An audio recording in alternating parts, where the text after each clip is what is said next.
horta maalin wanaagsan galab wanaagsan waxaad tilmaami doontaa haddii aan fanaanad noqon lahaa aniga wuxuu igu yidhi wariyaha unbaa igu yidhi haddaad madaxweyne noqon lahayd keebaad jeclaan lahayd dabeedna waxaan ku yidhi waxaan jeclaan lahaa kii dadkiisu kaarayaasha isu dhigayeen muxuu ahaa kii turkiga rajab tayyib erdogan allah yinaadin ku yidhi markaas igu yidhi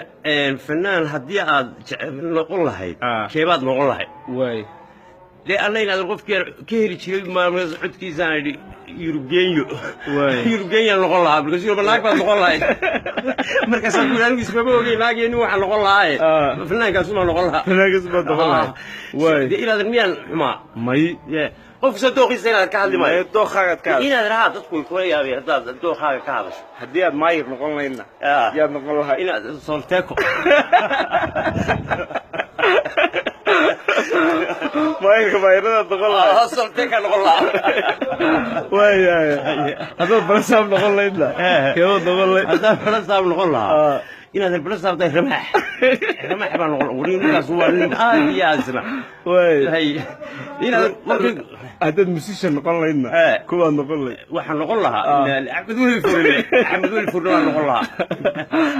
anugu haddaa wax noqon lahaa adigaan ku noqon lahaa abwaayaa noqon lahaa baad malaysaa alhab saalax